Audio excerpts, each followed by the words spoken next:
जर त्याचा तुझ्यावर विश्वास बसला नाही ना तर तो तुला उभा कापेल. तो आशिष प्लीज तू सावध राहा.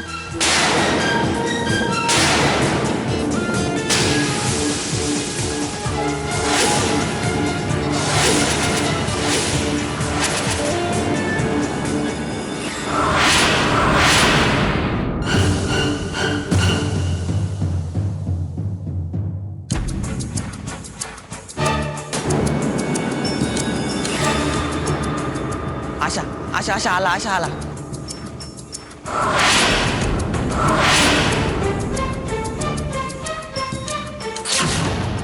नाही रे पक्या, नाही यार,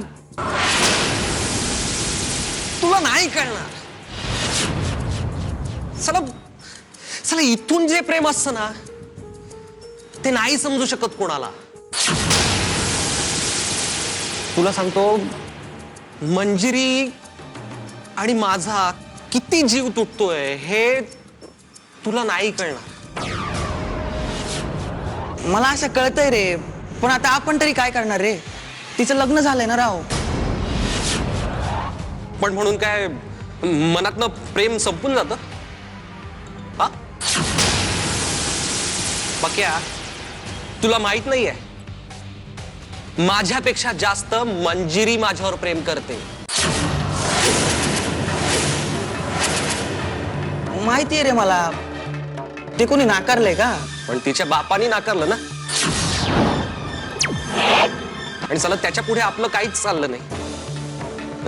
नाहीतर आपण ठरवलं होतं की तिला पळून नेऊन लग्न करायचं. पण चला, तिने तुला टांग दिली.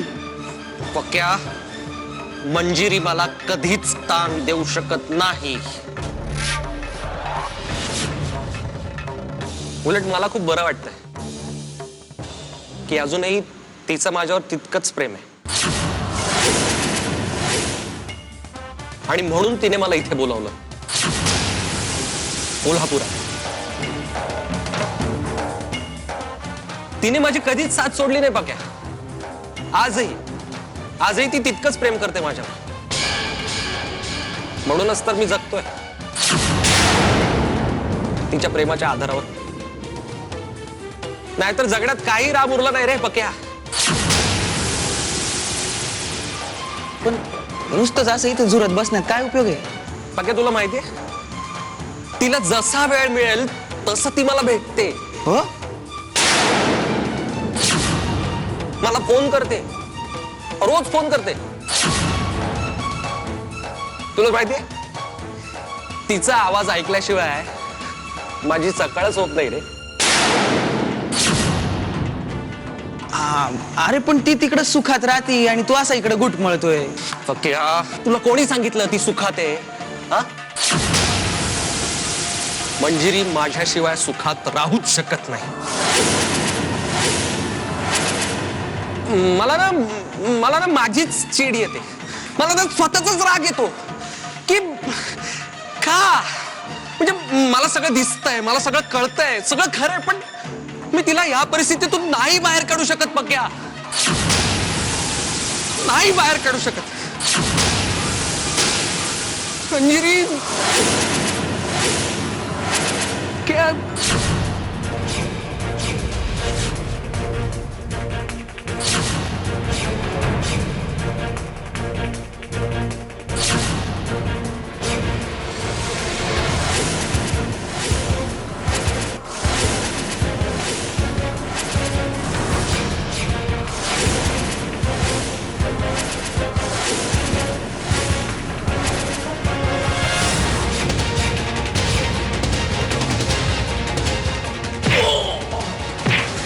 पक्या,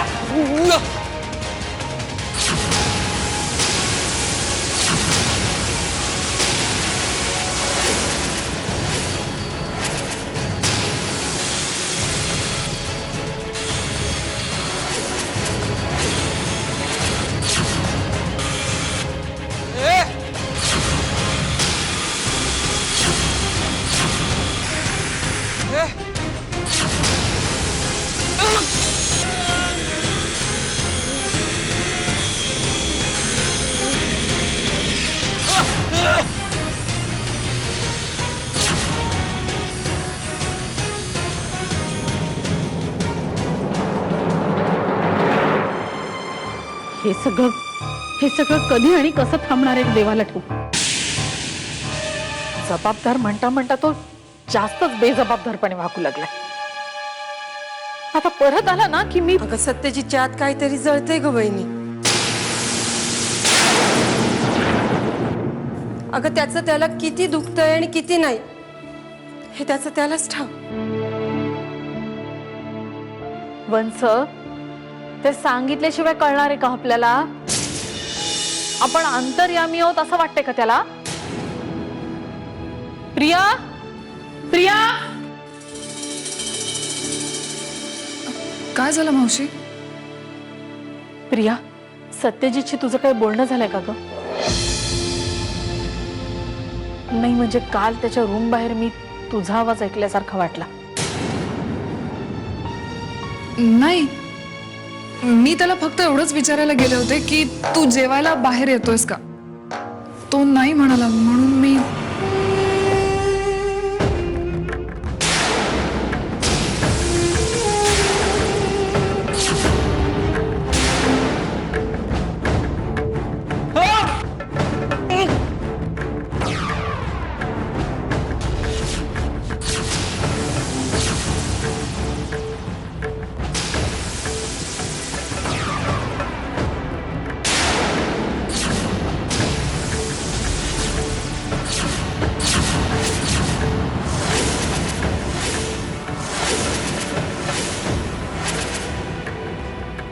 आशिष, सत्यजित, अरे काय आहे?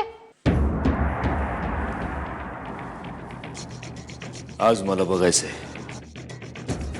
विश्वास मोठा ठरतो की पुरावा.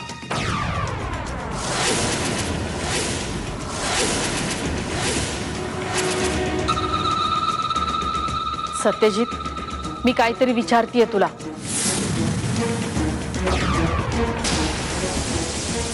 हा काय तमाशा आहे?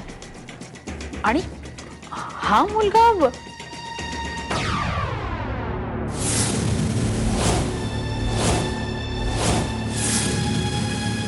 या मुलाची ओळख मी करून देतो आई.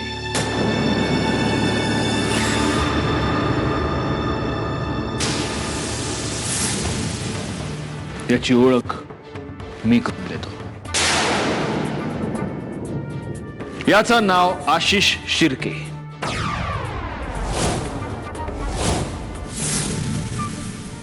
पुण्याचा आहे. पुण्याच्याच एका कॉलेजमध्ये शिकायचा.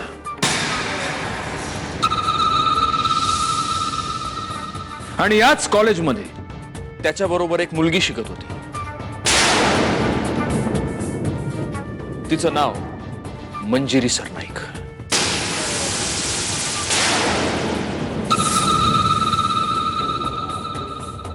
पृथ्वीराज आणि किशोरी सरनाईकांची मुलगी आणि या आशिष शिर्केची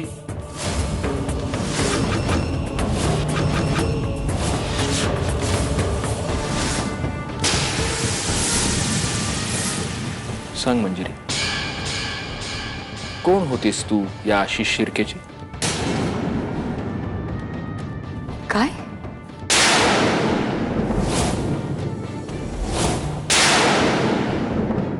हे काय बोलताय तुम्ही? माझ्या प्रश्नाला प्रतिप्रश्न नकोय, फक्त माझ्या प्रश्नाचं उत्तर हवंय. तुम्हाला सतत आपल्या बायकोला आरोपीच्या पिंजऱ्यात उभं करण्यात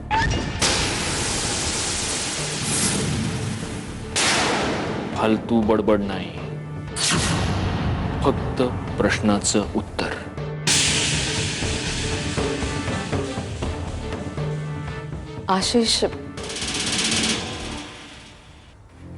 आशिष कॉलेजमध्ये होता माझ्या.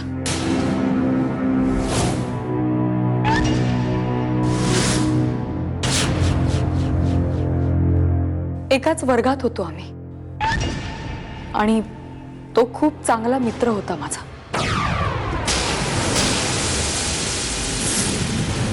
होता म्हणते मी.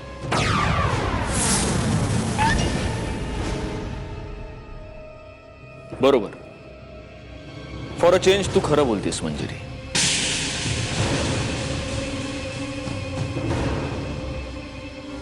कारण हा आशिष नंतर फक्त तुझा मित्र उरला नाही,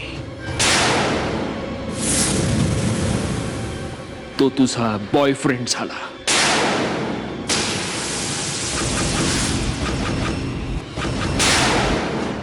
सत्यजित, मंजिरी आणि आशिषच्या प्रेमाचे किस्से पूर्ण कॉलेजमध्ये मशहूर होते.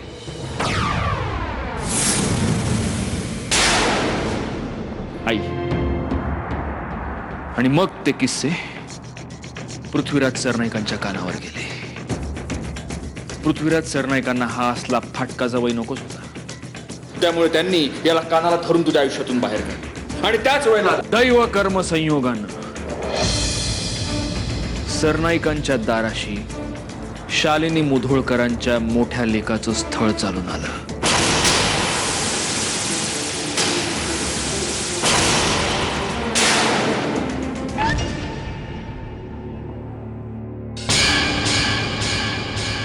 पृथ्वीराज सरनाईक एक हुशार आणि चालाख बिझनेसमॅन.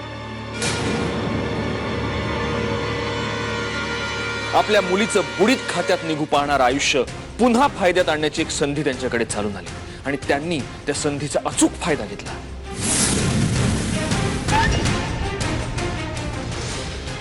खोटं बोलून, पाया पडून, समोरच्याच्या साधेपणाचा फायदा उचलून त्यांनी 3 दिवसात, फक्त 3 दिवसात त्यांची लेक शालिनी मुधोळकरांच्या मुलाच्या गळ्यात मारली.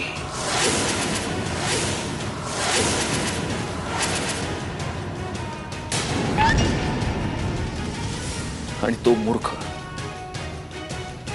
तिच्यावर जीव लावून बसला, तिच्या प्रेमात पडला.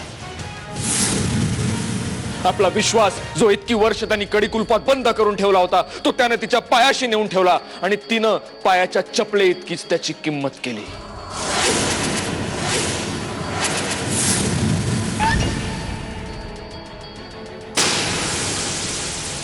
थांब सत्यजित.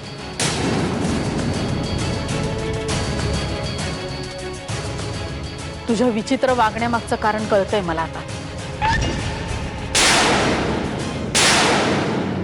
पुन्हा तुझ्या मनात मंजिरीबद्दल भलता संशय आलाय. हे बघ, यापूर्वी तू स्वतःचं खूप मोठं हसं करून घेतलंयस.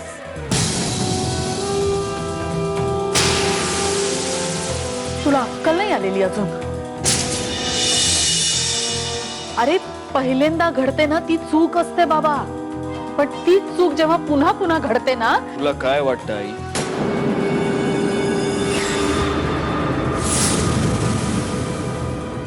हे जे शहाणपण तू मला शिकवू पाहतेस ते मला सुचलं नसेल.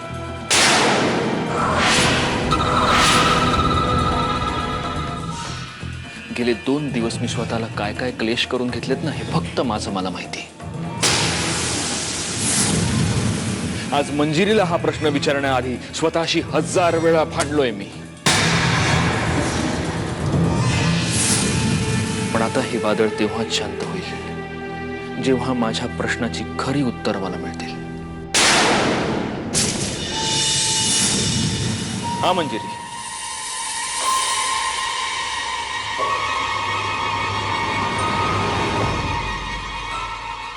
तू काहीतरी सांगत होतीस. मला जे काही सांगायचं होतं ते सांगून झालंय माझं. खोटं आहे ते.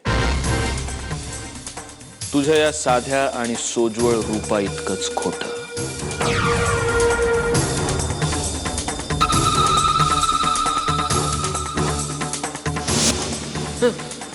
बोले, मगाशी तुझ्या त्या 1.5 दमडीच्या भिकारड्या मित्रासमोर जे बोलत होतास ते आता बोल.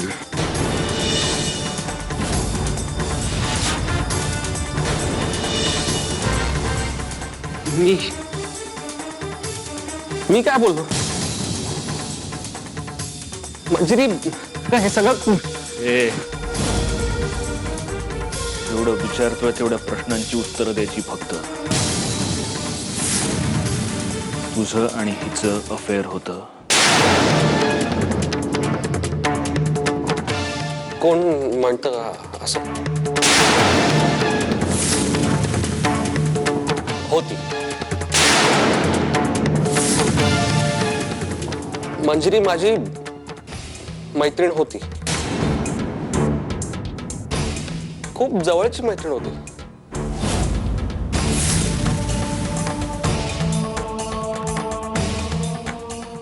पण माझ्या एका मूर्खपणामुळे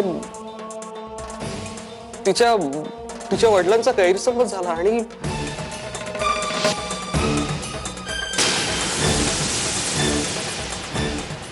त्यांना असं वाटलं की आमचं अफेअर आहे.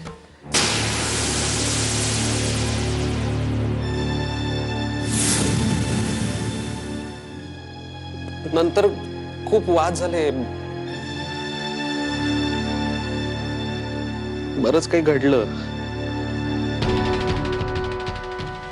पण मला असं वाटलं होतं की आतापर्यंत हे सगळे वाद मिटले असतील, हे सगळे गैरसमज दूर झाले असतील, पण आता पुन्हा काय?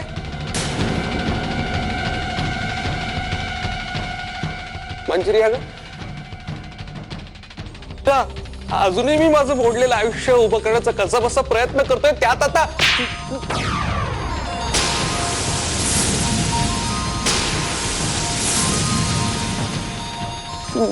हरामखोर, खरं बोलणे तर जीव घेईन मी तुझा. अरे काय ही गुंडगिरी? आ? अरे काय छळ लावलाय माझा? मंजिरीचा आणि माझा काही संबंध नाहीये.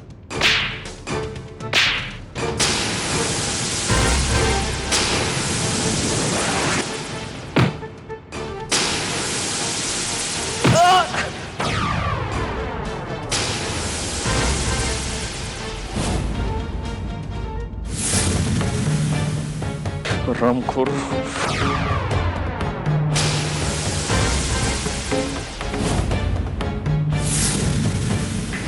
त्याची सोड त्याला. जो काही प्रॉब्लेम असेल तो बोलून सोडव, पण याला असं मारू नकोस. मी आज याला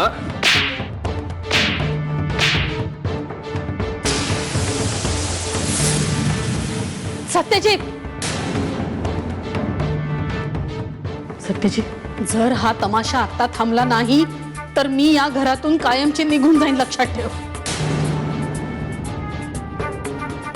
तुला न्याय निवाडत करायचंय ना? मी करते मग.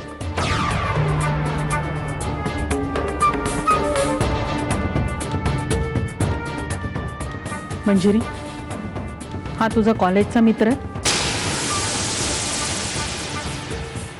हो.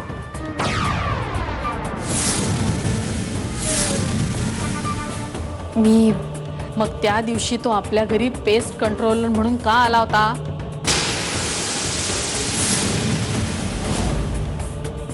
काय? तो तो आशिष होता? थांबा काकू.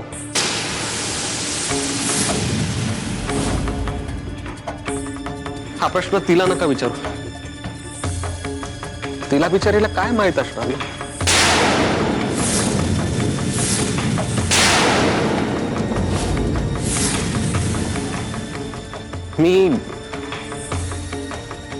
मी पेस्ट कंट्रोल वाला बनून नव्हतो आलो, तर खरंच मी त्या कंपनीत कामाला आहे. खरंच.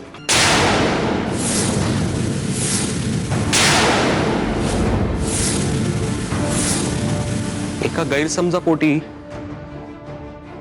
मंजिरीच्या वडिलांनी माझं आयुष्य उद्ध्वस्त केलं.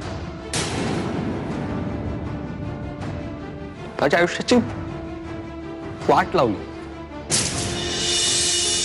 स्वतःच्या पायावर उभं राहून मोठं व्हायची खूप स्वप्न होती. त्यांनी माझा पायच मोडला.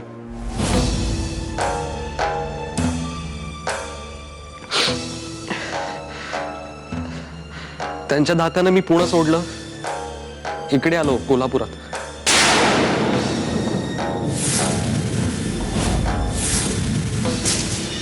नाव बदललं, भाषा बदलली.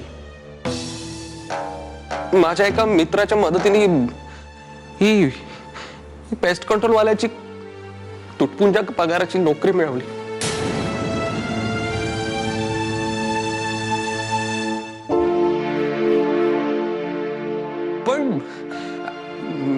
या घरात आज शिरेपर्यंत मला हे माहित नव्हतं की हे मंजिरीचं सासर आहे. खोटं बोलतोय हा.